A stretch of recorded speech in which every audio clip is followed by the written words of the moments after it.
Buenas, soy el doctor Agustín Vilasuso, médico del Servicio de Anestesiología del Hospital Militar Central, y hoy vamos a hablar de la interpretación de ecocardiograma y otras pruebas funcionales que hacen al apoyo de una evaluación perioperatoria. Comenzamos con la evaluación del ventrículo izquierdo. Además de apoyarnos en la clínica, que si bien nos puede dar una idea de cómo puede estar ese ventrículo izquierdo, a veces no nos da la certeza. Por ejemplo, si nos basamos en la sintomatología de un paciente con edemas, podemos sospechar de una insuficiencia cardíaca con una mala función ventricular, pero también necesitamos apoyarnos en otros exámenes complementarios, por ejemplo, para poder descartar que no sea un síndrome nefrótico o alguna otra causa que genere edemas periféricos.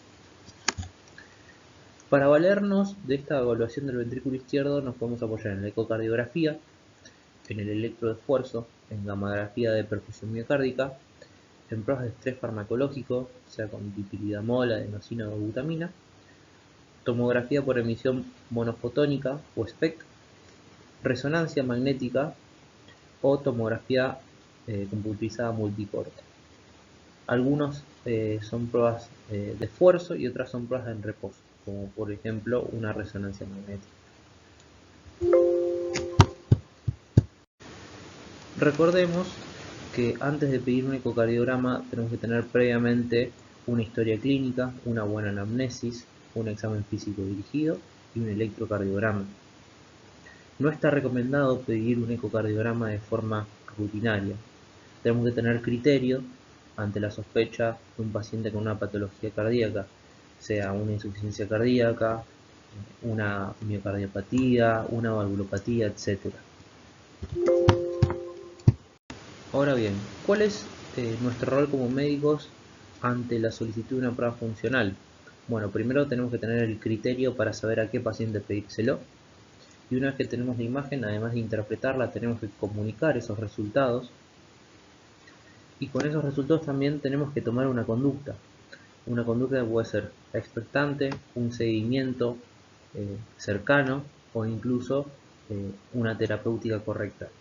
Y también saber pedir consulta con otros servicios, como por ejemplo cardiología. ¿Qué es lo que evaluamos en el ecocardiograma? Bueno, nos permite evaluar la anatomía y la morfología del corazón, realizar una evaluación o valoración funcional, tanto sistólica como diastólica, y nos permite también hacer diagnóstico de enfermedad cardíaca. Tiene algunos pros y algunas contras. Lo bueno es que es altamente disponible, puede realizarse desde la cabecera del paciente a un costo bajo, no es invasivo, no utiliza radiación ionizante ni contrastes, no tiene efectos adversos y puede repetirse cuantas veces sea necesario. Esto último también viene de la mano con el hecho de que sea operador dependiente. Con respecto a la evaluación ecocardiográfica, dentro de lo que es la anatomía y fisiología, debemos evaluar cavidades, válvulas, contractilidad, en caso de que haya trombos, tumores. También debemos analizar los grandes vasos, o sea, aorta, cava, venas pulmonares, pericardio, e incluso pueden haber hallazgos extracardíacos en hígado, en riñón.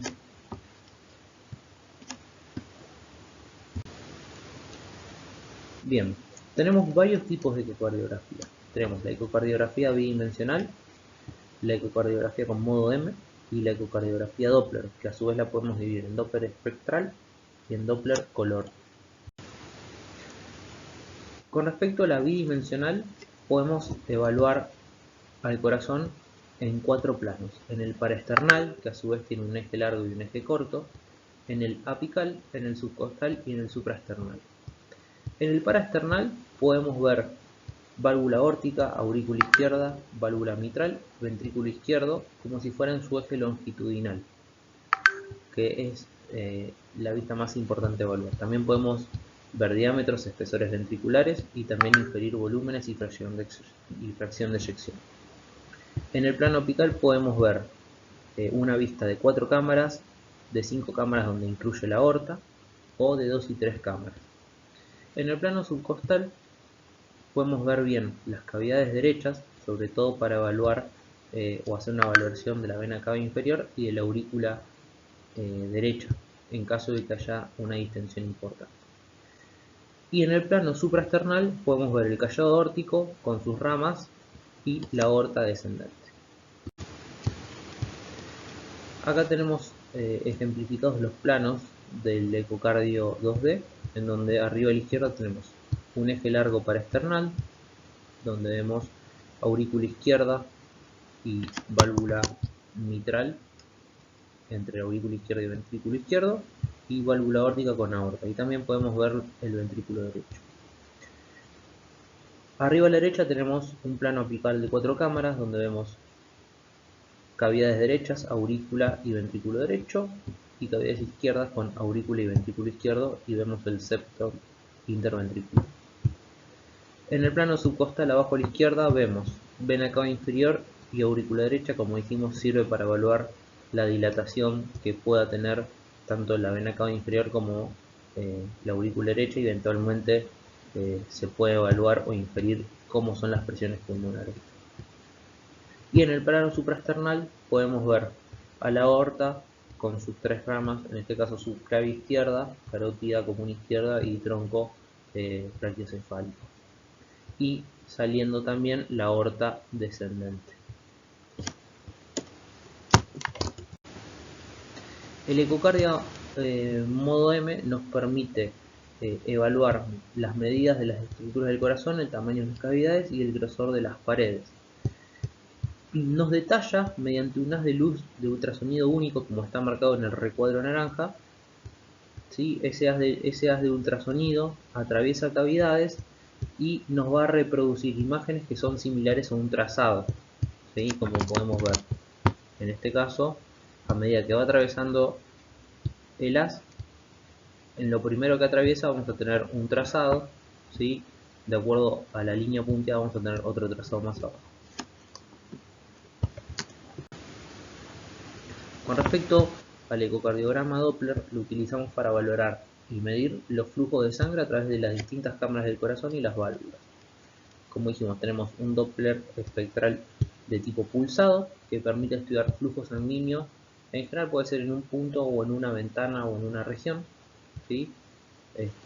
Después tenemos el Doppler espectral continuo, que recoge las sumas de velocidades que encuentra un haz de ultrasonido.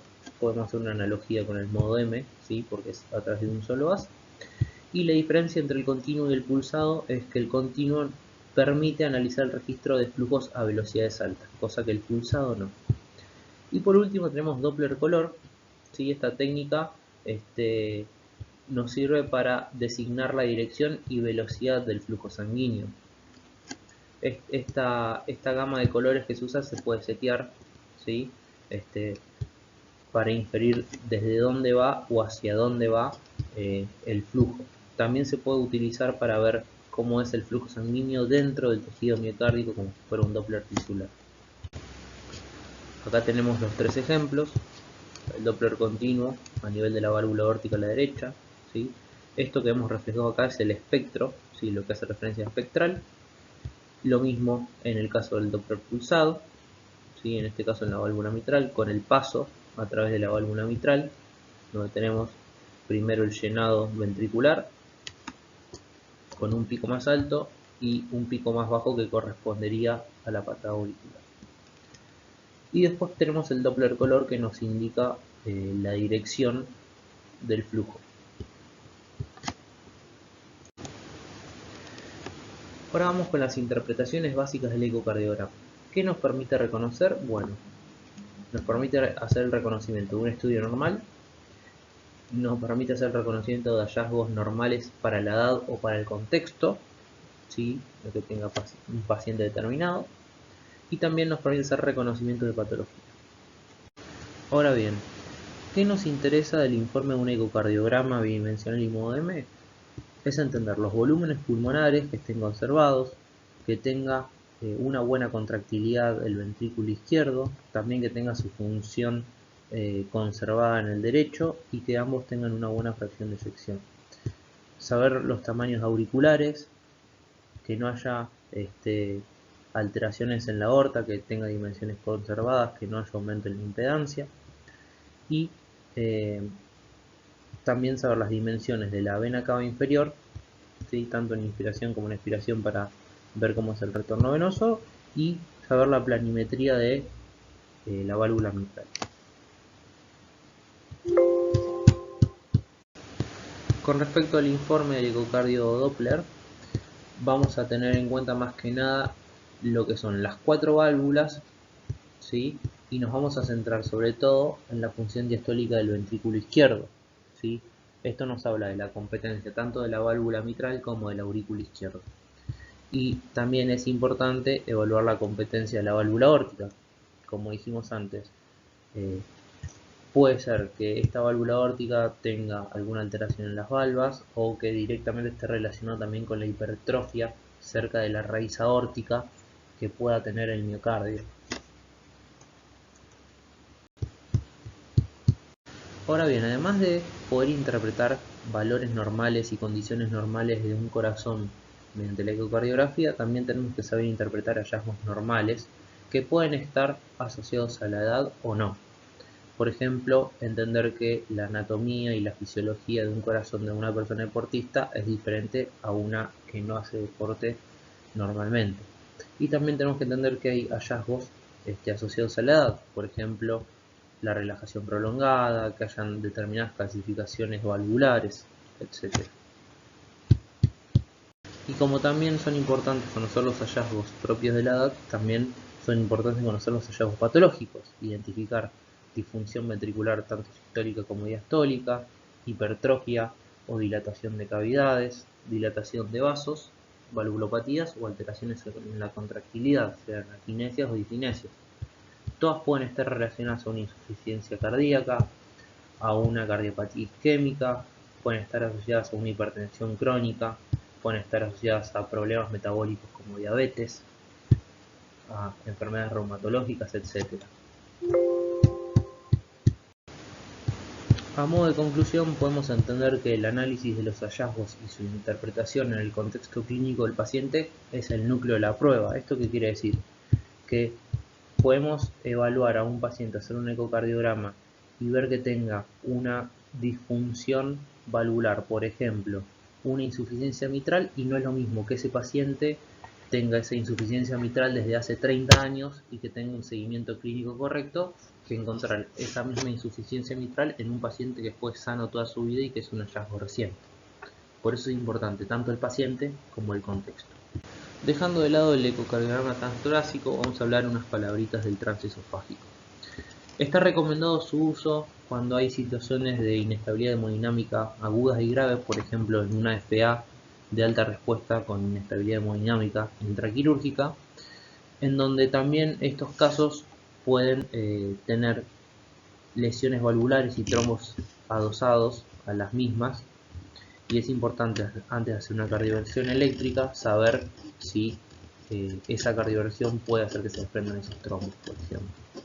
Al igual que en el transtorácico, es operador dependiente, y el hecho de que sea operador dependiente puede venir con o puede conllevar a algunos efectos adversos, algunos más leves, otros más moderados, por ejemplo, distintas hemorragias esofágicas, disfagia, disfonía, lesión de la mucosa esofágica o gástrica, y el hecho de que el esófago esté en relación con la aurícula izquierda puede también tener arritmias, tanto ventriculares, que es más infrecuente, como supraventriculares, bradicardia sinusal, y ya también del mismo tipo de gravedad hablamos de perforación esofágica gástrica. Recordemos que no está recomendado hacerse de rutina un eco transesofágico. Como dijimos, el empleo se recomienda cuando se presentan alteraciones hemodinámicas agudas, sostenidas y graves durante una cirugía o en el perioperatorio. Bien, ahora vamos a hablar de pruebas de esfuerzo, dentro de las cuales tenemos la ergometría, el ecoestrés con fármacos, ¿sí? El más utilizado es la dobutamina, o también tenemos cámara gamma de perfusión miocárdica. ¿Cuáles son los objetivos del estudio, ¿sí? de estas pruebas de estrés? Es valoración diagnóstica, que nos permite, nos da la posibilidad de determinar cuán significativa puede ser, por ejemplo, una cardiopatía isquémica. Una vez que tengamos esta valoración diagnóstica, hacer un pronóstico, ¿sí? estimar la gravedad y el porcentaje o la probabilidad de complicaciones cardiovasculares que pueda tener este paciente dentro de la cirugía o posterior, y hacer una valoración terapéutica dentro de lo que es un seguimiento estricto y un control farmacológico para mejorar esa probabilidad de complicación cardiovascular posterior. Bien, hablando de la fisiología de las pruebas de esfuerzo, hay que saber que la respuesta cardiovascular siempre es proporcional a la masa muscular movilizada y a la intensidad del ejercicio. Y también entender que en casos de hipotensión, durante el ejercicio, suele estar asociado a una enfermedad cardíaca grave, sea de base valvular, miocárdica, etc. Con respecto a esta cadena fisiológica, ¿sí?, que comienza con el consumo de oxígeno, ¿sí?, una vía aeróbica del metabolismo celular, habla del consumo de oxígeno y glucosa. A medida que aumente el ejercicio, la intensidad de la actividad, va a aumentar la demanda de oxígeno tisular, va a haber activación musculoesquelética y bomba muscular, sobre todo en miembros inferiores. Esto va a llevar a una disminución del tono vagal o del tono parasimpático y un aumento del simpático con liberación de catecolaminas. Esa bomba muscular va a ayudar a que aumente el retorno venoso, por ende la precarga. Aumenta también la frecuencia y la contractilidad y aumenta el gasto cardíaco. Hay que tener en cuenta que el hecho de que aumente la frecuencia cardíaca también disminuye el tiempo de llenado, ¿sí?, es decir, disminuye el tiempo de diástole. Y si sabemos cómo se irriga el corazón, hay que tener en cuenta que el flujo coronario se da cuando se relaja el corazón, es decir, en el tiempo de diástole, en el tiempo de llenado. Si tenemos una gran demanda de oxígeno y tenemos un tiempo de diástole que es en el que se irriga el corazón muy corto, esas células musculares cardíacas van a estar forzadas e incluso van a entrar en metabolismo anaeróbico, por lo menos temporalmente.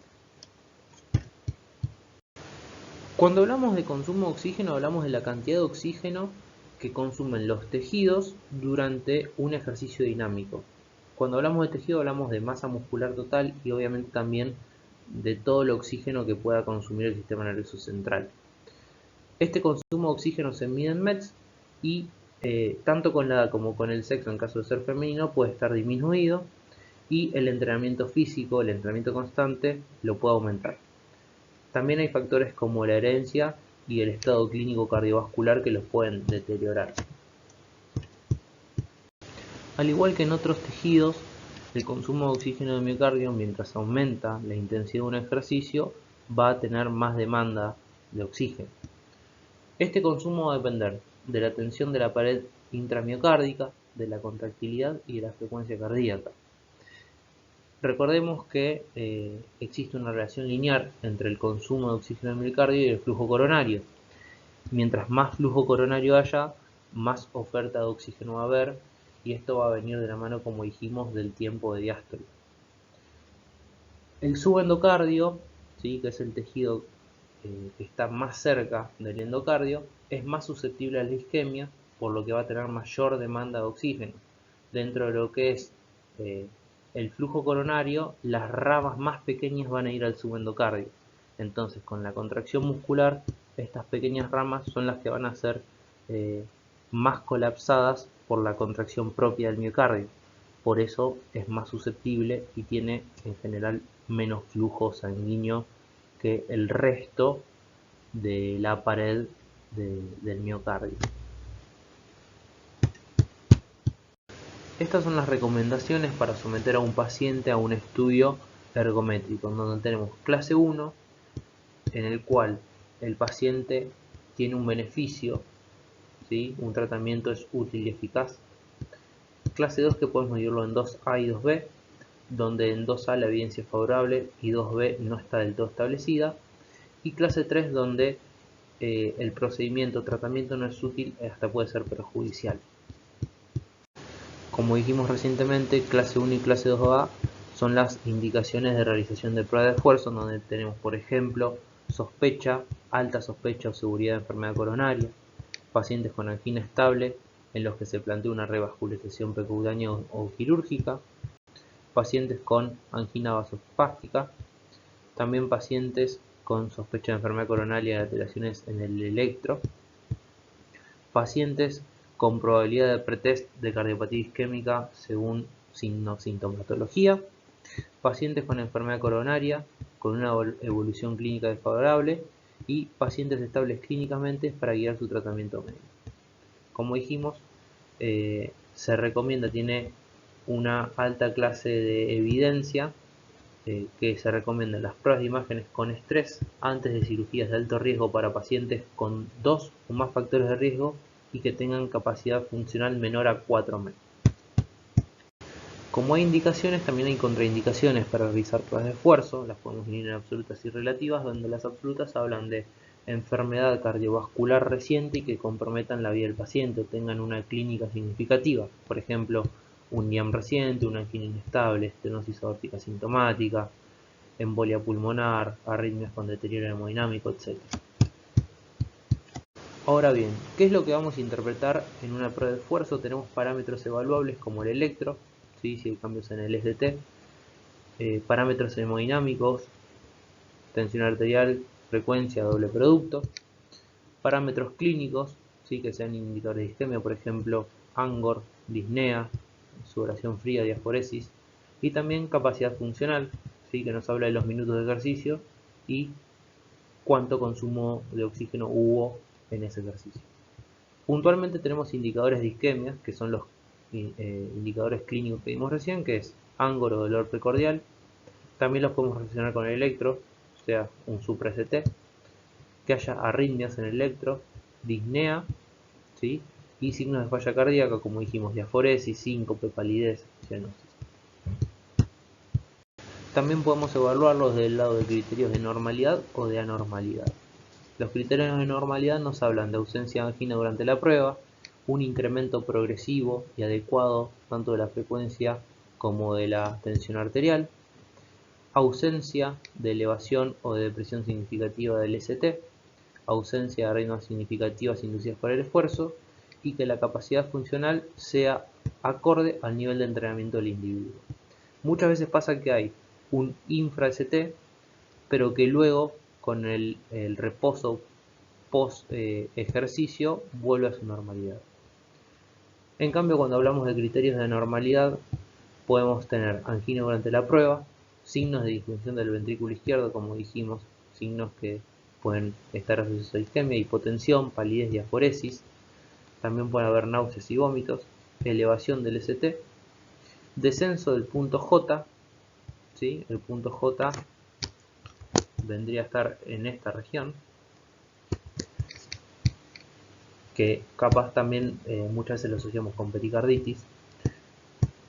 Y asociado a este descenso del punto J que haya aplanamiento o descenso del ST, como vemos en estas dos imágenes de abajo a la izquierda, inversión de la onda U, y bueno, ni hablar de un supra-ST que se vea como lo marca acá la figura, ¿sí? O un infra-ST también significativo. Además de tener signos de anormalidad en una prueba de esfuerzo, también tenemos criterios de severidad y mal pronóstico, ¿sí? Como son síntomas limitantes del ejercicio a cargas bajas, frecuencia cardíaca menor a 100 latidos por minuto cuando comienzan los síntomas, depresión del ST con frecuencias cardíacas bajas, depresión del ST mayor a 0,2 mV o una depresión del ST mayor a 6 minutos de la recuperación, donde normalmente debería volver a su plano normal el segmento ST, que haya depresión del ST en múltiples derivaciones, que haya una elevación del ST, que haya taquicardias ventriculares independientemente que sean monomorfas o polimorfas, y que haya una disminución de la tensión arterial sistólica a pesar del incremento de la intensidad del ejercicio. A medida que aumentamos la intensidad del ejercicio, debería acompañarse un aumento tanto de la presión como de la frecuencia. Si no lo hace, tenemos que poner el ojo. Por último, tenemos el índice de Duke, que nos habla de valor pronóstico. Este índice se calcula con los minutos de ejercicio menos 5 por los milímetros de descenso del ST durante o luego lo que sería en la recuperación del ejercicio, menos 4 por el índice de angina, que el índice de angina es 0 cuando no hay angina, 1 cuando aparece la angina y 2 cuando la angina hace parar la prueba. Y una vez que tenemos estos valores, podemos decir si es un pronóstico de alto riesgo, si el valor me da menor o igual a menos 11, si es de moderado riesgo cuando es mayor o igual a menos 10, en un rango hasta menor o igual a 4, y es de bajo riesgo cuando tenemos un score de mayor o igual a 5. Bueno, hasta acá llegamos. Muchas gracias.